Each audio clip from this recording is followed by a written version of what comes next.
Hola i benvinguts! En aquest videotutorial examinarem com veure els recursos web que utilitzem en la docència, si són accessibles o no i quin grau d'accessibilitat tenen.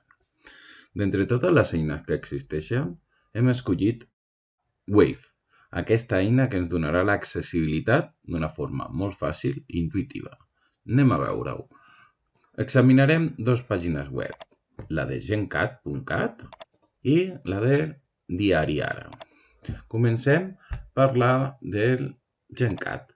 Agafem la URL, la posem perquè faci l'anàlisi i llavors el mateix portal de Wave el que fa és un anàlisi de tots els possibles errors que poden haver i ens dona un resum justament aquí, al costat dret. Podem veure els detalls, la referència, l'ordre, si hi ha una estructura lògica dels continguts, quins paràmetres de contrast hi ha i sobretot aquí podem veure la quantitat d'errors, la quantitat d'errors de contrastos, alertes i totes altres opcions. Si anem a detalls, podem anar etiqueta per etiqueta veient el que ens diu. Per exemple, que aquí hi ha un error i si fem clic ens dirà aquest error que hi ha que és que no té suficient contrast. També podem veure coses bones, com per exemple, si baixem a baix, veiem que sí que s'ha definit l'idioma. Això ajuda sobretot als programes i softwares que el que fan és llegir el contingut web i aquestes opcions. Nosaltres estem acostumats a veure la pàgina web d'aquesta manera amb tot el conjunt d'imatges, però per molta gent que diguem que té disfuncions visuals, els estils i aquests colors no és el més important.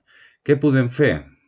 Podem desactivar els estils, justament amb aquesta opció que hi ha aquí, i el que podrem veure és que els continguts continuen estant aquí, com podeu veure, però sense tots aquests colors, sense aquestes tabulacions, aquests estils que fan que la pàgina sigui més atraient visualment.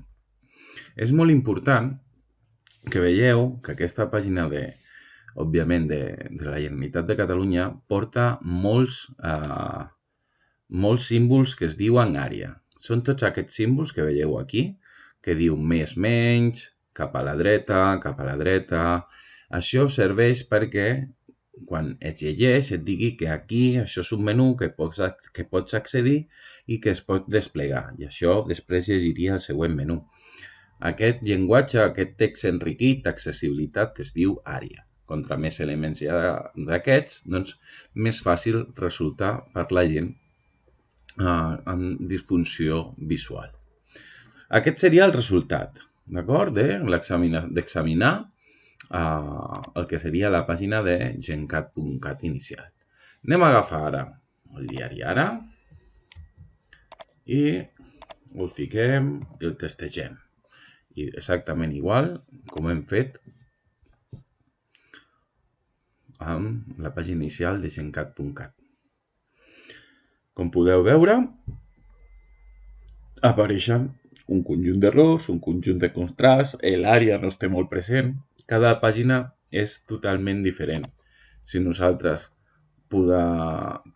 deshabilitem els estils, doncs podrem veure que no hi ha tanta informació, que estan tots els links, que es poden seguir bé, però que hi ha un conjunt d'alertes. Sí que està l'idioma, però es podria millorar a nivell d'accessibilitat. Hem de ser conscients de que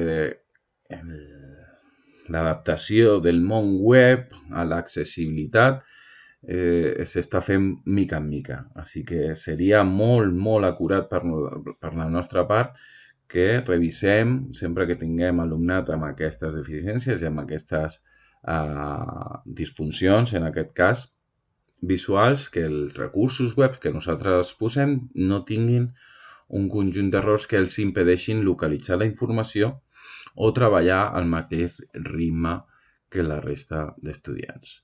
Per últim, comentar que aquesta aplicació, la Wave, també té la part de que podem instal·lar-lo en les nostres extensions tant de Chrome, bueno, és una extensió de Chrome, de Firefox, de Microsoft Edge, que serien els navegadors més utilitzats, i la veritat és que ens possibiliten fer l'anàlisi directament. Per exemple, si jo estic aquí, justament, en el meu recurs, en el nostre curs de competències digital explorador, tinc l'extensió ja instal·lada i el que puc fer és llançar-la.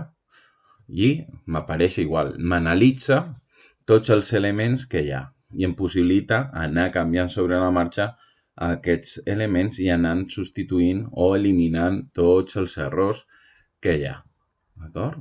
Això és un Moodle, doncs aquí teniu tots els diferents detalls, els diferents errors dels links que hi ha, buits o que falten per col·locar o millorar, no? L'estructura que hi ha, el contrast, etc. Igual que l'altre, no? I també podem canviar-ho i posar-ho amb una visibilitat, diguem, sense el text enriquit, que és el que fa que sigui molt més visual. Doncs amb aquesta eina tindrem la possibilitat de que els nostres recursos a nivell web que utilitzem, és a dir, totes aquelles pàgines web, puguem comprovar que tenen uns mínims d'accessibilitat i d'inclusió i, per tant, d'equitat per tot el tipus d'alumnat que tindrem a l'aula. Això és tot. Fins la propera.